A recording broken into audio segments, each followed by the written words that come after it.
America next target ఎవరు అనేటువంటి question వస్తుంది. దీనికి సంబంధించి ఉక్రెయిన్ నుంచి ఒక ఆసక్తికరమైనటువంటి పోస్ట్ పెట్టింది ఉక్రెయిన్. అదేంటంటే మనం గతంలో 2024 సంవత్సరంలో చూసాం. అప్పుడు సిరియా మాజీ అధ్యక్షుడు, అప్పుడు పవర్లో ఉన్నాడు బషర్ అల్ అసద్, ప్రతిపక్షాలు తిరుగుబాటు చేయడం, అతను దేశం విడిచి రష్యా వెళ్ళి పారిపోవాల్సినటువంటి పరిస్థితి వచ్చింది 2024 సంవత్సరంలో.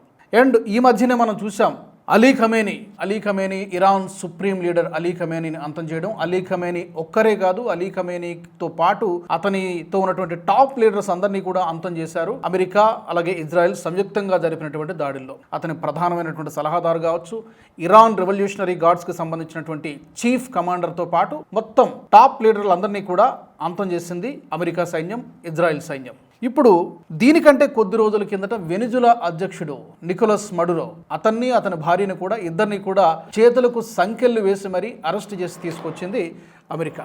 సో ఇక నెక్స్ట్ టార్గెట్ పుతిన్ కాబోతున్నాడు అంటూ ఉక్రెయిన్ ఒక ఆసక్తికరమైనటువంటి పోస్ట్ పెట్టింది. అంటే పుతిన్ని కూడా అదే విధంగా అమెరికా ట్రీట్ చేయబోతోందా అంటే అదంత సులభం కాదు. ఎందుకంటే వెనిజులా వేరు, సిరియా వేరు, ఇరాన్ వేరు. ఇరాన్ కూడా చిన్న దేశమేం కాదు, ఇరాన్ కూడా పెద్ద దేశమే, శక్తివంతమైనటువంటి దేశమే. అయినప్పటికీ కూడా అమెరికా ముందు కంపేర్ చేసుకున్నప్పుడు డెఫినెట్గా ఈ రోజున ఎప్పటి నుంచో ప్రయత్నం చేస్తోంది, కొన్ని సంవత్సరాల నుంచి ప్రయత్నం చేస్తోంది, బెదిరించింది, లొంగలేదు, చివరికి అంతం చేశారు. సో ఇప్పుడు పుతిన్ని కూడా అదే విధంగా ఏమైనా అమెరికా చేసేటువంటి ప్రయత్నం చేస్తోందా? నిజానికి మనందరికీ తెలుసు, రష్యా ఉక్రెయిన్ మధ్య సుదీర్ఘమైనటువంటి యుద్ధం జరుగుతుంది. ఇది ఒక పట్టాన ముగియడం లేదు. ఇప్పుడు వ్లాదిమిర్ పుతిన్ని కాస్త హెచ్చరించేలాగా, లేకపోతే సెటైర్లు వేసేలాగా నెక్స్ట్ టార్గెట్ నువ్వే సుమా కాస్కో అంటూ ఉక్రెయిన్ నుంచి ఒక పోస్ట్ పెట్టడం ఒక ఆసక్తికరమైనటువంటి చర్చకు దారితీస్తుంది. బట్ అమెరికా ఒకటి బయటికి చెప్పేటువంటి కారణాలు డెఫినెట్గా వేరే ఉంటాయి. నికోలస్ మడురో విషయంలో అక్కడ డ్రగ్స్ వ్యాపారం విచ్చలవిడిగా జరుగుతోంది, క్రైమ్ రేట్ చాలా జరుగుతోందని చెప్పారు. బట్ అక్కడ చాలా చమురు నిక్షేపాలు, ఆయిల్ నిల్వలు, చాలా రిచ్ నిల్వలు చాలా ఉన్నాయి, విస్తారంగా ఉన్నాయి. వాటిని తనకు కావాలి కాబట్టి అమెరికా అక్కడ నికోలస్ మడురోని తన చెప్పు చేతుల్లోకి తీసుకుంది.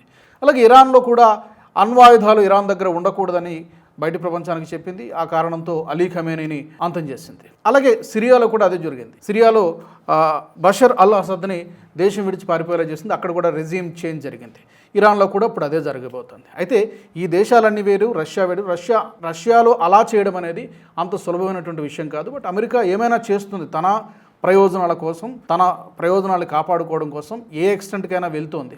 బట్ ఇది బిగ్ ప్లేయర్స్ మధ్య ఒక పెద్ద ఆట జరుగుతోంది, రష్యా వర్సెస్ అమెరికా. ఈ గేమ్లో మరి అమెరికా రష్యాను అలా ప్రయత్నం చేయగలుగుతుందా అంటే అదంత సులభం కాదు.